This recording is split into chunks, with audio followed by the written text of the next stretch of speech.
State machine is one of the most popular design patterns. It has the ability to maintain weak coupling and strong cohesion in an application.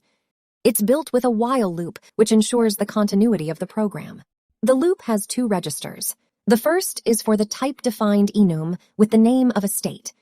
It's connected to the case structure that handles the functionality of a state. Second register is for program data. It's a type-defined cluster holding all the values necessary for program execution. Assigning accurate states is the key to maintaining weak coupling and strong cohesion. Certain states, such as initializing, idling, or error handling, are valid for most programs. Remember to put application error as very first with a value of 0, as this should be the default state of your program. Okay, now the program starts. Initializing goes to the case structure and executes the code placed in here. We need to determine which state executes next. We transit to idling. This is one of many ways to decide which state executes next.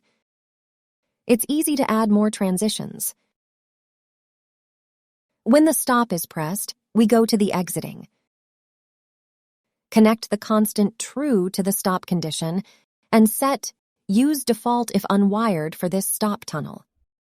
This allows you to keep the diagram clean in the transition section. As for the data tunnel, it is a good habit to set the automatic wiring, like this. A little mark appears on the tunnel. Always think where to go next. This state machine layout is set for your convenience, and over time it may grow, so you expand it, like this. Keeping this layout maintains a clean diagram. The default state is used only in case of an error made by a developer. Connecting enum from the condition terminal to the format into string function allows you to read the reason of entering this state. A dialog allows you to terminate immediately or bypassing the exiting state.